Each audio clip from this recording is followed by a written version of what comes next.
Bokaro steel plant के SMS2 में कार्यरत कुर्मी सुभाष चंद्र मोदी की मौत के बाद उनका परिवार न्याय और नियोजन की मांग को लेकर आंदोलन पर उतर आया है।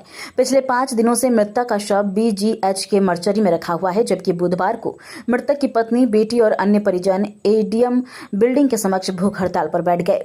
परिवार के समर्थन में भाजपा, आजसू और विस्थापित संगठनों के प्रतिनिधि भी पहुंचे।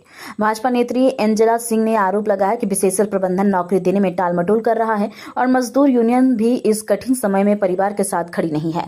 वहीं विस्थापित नेता रघुनाथ महतो ने चेतावनी दी कि यदि प्रबंधन ने मांगे नहीं मानी तो विस्थापित भी इस आंदोलन में शामिल होंगे। आजसू नेता अजय सिंह ने कहा कि BCCL की दोहरी नीति अब स्वीकार नहीं की जाएगी और सभी जनप्रतिनिधि को इस परिवार की न्याय की लड़ाई में आगे आना चाहिए। यहाँ पे दोहरी नीति चलता है, एक आंख में सुरमा एक आंख में काजल लगाता है मैनेजमेंट। हम लोग आगाह और चेतावनी देने का काम कर रहे हैं, आज धरना प्रदर्शन के माध्यम से, आज भूख हड़ताल के माध्यम से, कि आप लोग जाग जाएं। अभी आप देखेंगे प्लांट में भी बंदी का बात स्टार्ट हो गया है और हम बता देते हैं, जिस तरह से आज अगर हम सारे भाई लोग मिलकर, मैं आग्रह भी करूंगा, दल छोड़ दे, पार्टी छोड़ दे, यूनियन छोड़ दे, इस पीड़ित परिवार को न्याय दिलाने के लिए सब घर से निकले।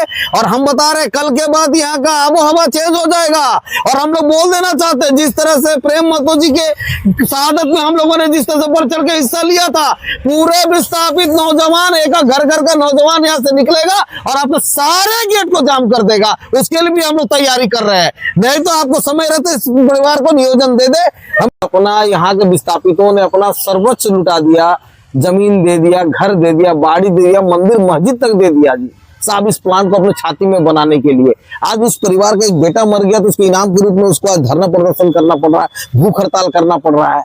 कितना दुखद और शर्म की बात है। मैनेजमेंट को सोचना चाहिए।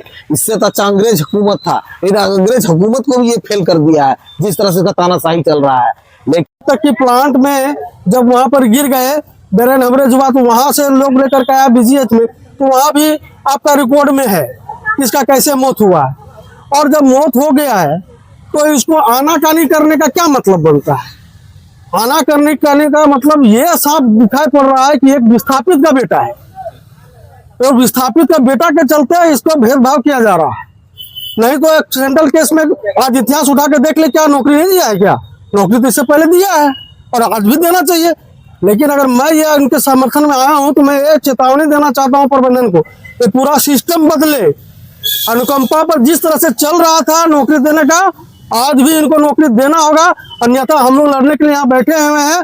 कि सुनने को मिला है कि उसका बच्चा का BSL में नौकरी है, जिसके चलते वो देने से मना कर रहा है। मैं पूछना चाहता हूं, अगर यदि कोई कंपटीशन में पास करके आएगा, पेपर लिख करके अपना जॉब लेगा, तो जब बाप डेथ करेगा उसके बदले अनुकंपा में नौकरी नहीं होगा क्या? ऐसा अगर यदि लिखा हुआ है कहीं एक्ट में, वो एक्ट को निकाल के वो दिखाए। स्थापित का बेटा का मौत हुआ है और उसके अस्तित्व देने में इसको दिक्कत हो रही है। बाकी अगर यदि आरा छपरा बलिया का अगर होता तो शायद उनको मिल जाता। हम तो सबसे पूछ रहे, सेल का एक भी आदमी इधर में आकर नहीं साथ दे रहा है। एम्प्लॉय सब है, जितना यूनियन सब कर क्या रहा है? यूनियन के नाम पे जितना इधर में चला रहे, कौन चीज के लिए?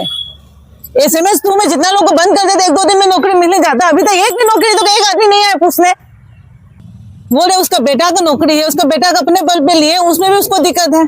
हम लोग विस्थापित है, बोलते विस्थापित का जमीन लिए हैं, जमीन के बदले में उसका बच्चा, उसको नौकरी मिला, उसका वो नहीं रहा, उसका बच्चा कहाँ जाएगा? जमीन भी चला गया, वो भीख मांगेगा?